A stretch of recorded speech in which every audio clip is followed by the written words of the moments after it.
Hi, I'm Rodney Yee. It's a known fact that at some time during our lives, most people will have some kind of lower back pain or lower back problem. There's so many things you can do for it, even if the pain is quite acute. There's so many exercises that won't injure you, but that you can begin to get some relief.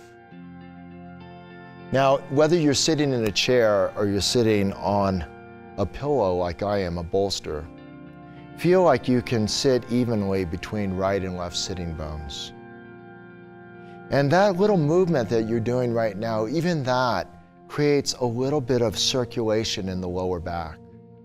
And I want you to even feel like, without hurting yourself, if you can press down with your arms, either in the seat of the chair or sitting on the ground, and getting a little bit of a traction out of the lower back. But as you do that, don't get too much. Just enough so it feels a little bit more weightless, maybe 10 pounds off of your lower back, and then make some little movements just so that you can feel there's some circulation without there being a heaviness in that area.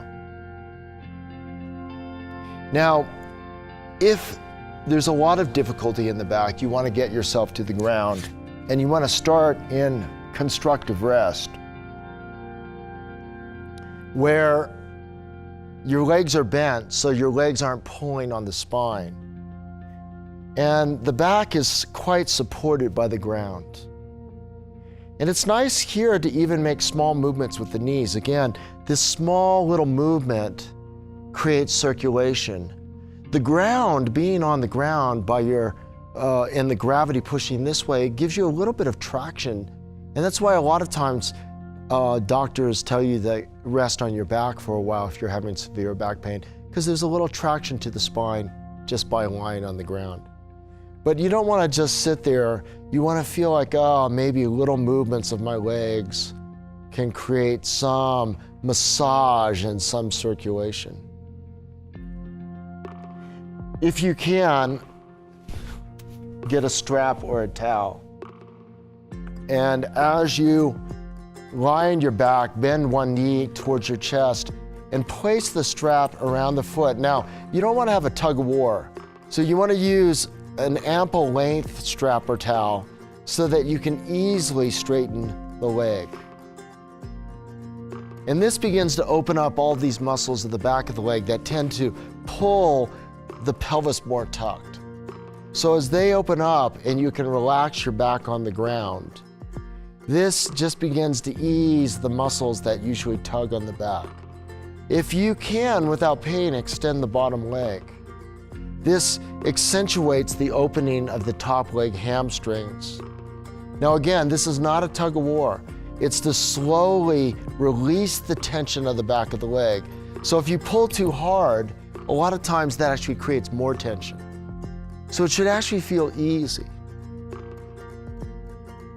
Once being on this side for a little bit, then take your left leg into the strap and lower the right leg, first foot to the ground, just so again, it's easy. Do have this top leg straight. And then for those who can, just eke the bottom leg straight. Again, no tugging. Let the body fall into the ground. Let the muscles of the lower back begin to ease open. Good. And release that leg. Now you have to remember, bend both knees into your chest. Have the arms straight, but hold on to the knees and just make little movements again. You have to realize that a lot of times the muscles around the spine freeze because they're trying to keep you from hurting the spine more. So there's a little fear involved. So if you can begin to make these small movements and feel like, the body can trust what I'm going to do with it, then the musculature begins to release around the spine. And then roll to your side and utilize your arms to push up so that you can sit easily. take a blanket and fold it narrow like this so that the width of the blanket is going to fit in the belly. A lot of times, deep in the belly, there's a muscle called the psoas. A lot of times when the lower back is hurt, the psoas begins to bind. And even after the spine heals, these muscles a lot of times are scared, so they never let go. So you place the blanket right in your belly and you let this broaden all the muscles of the back. You can just rest your head on your hands. Now what I'd like you to do is roll from side to side. And you might be surprised about what you find. You might find something that feels quite tense and quite hard. And if you do, you might want to stay there and feel like some belly muscle is binding and pulling.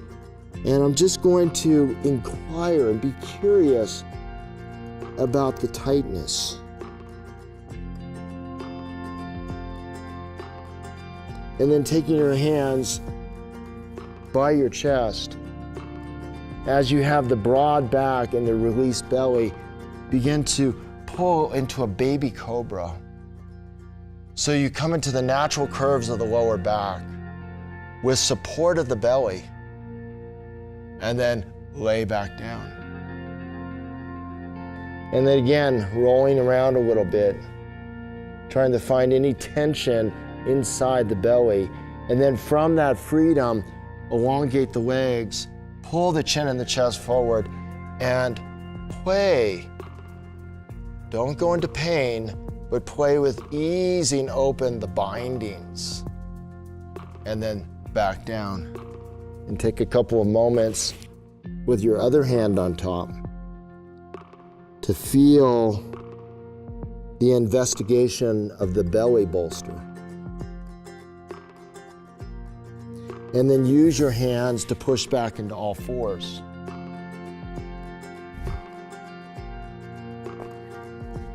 And let's use the blocks for a moment to just get a sense of suspension and traction.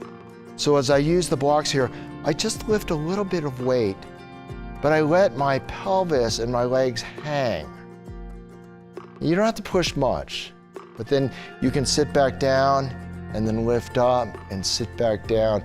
And even if you're in a chair, you can push the seat of the chair, just take a little weight off and then sit back down. So it's like a sponge, squeezing and opening and squeezing and opening. And that is so healthy for the lower back. Sit again, elevate either on the bolster, the blanket, or a block. And again, let's feel how you feel now. Roll around. Take your thumbs in your armpit chest and feel like, oh, I can float my chest and my head off of my lower back. Now, a lot of us will tend to lift too much, and then the muscles around the spine begin to grip again. So there's a sense of broadness, not just a sense of lift, so that there's a feeling like the muscles of the back spread wide from the spine. And then sit for a moment. And you may notice as you're sitting that as you inhale, the spine elongates. And as you exhale, the spine collapses. What you want to do is go ahead and let the spine elongate as you inhale, but then see if you can slightly sustain the length on the exhale. So don't collapse so much on the exhale. And then feel like you're elongating just a little bit more, but small, subtle movements out of the lower back, and then a little bit of collapse. And then lengthen as you inhale. Sustain that length, but still have a sense of supple movement. Namaste.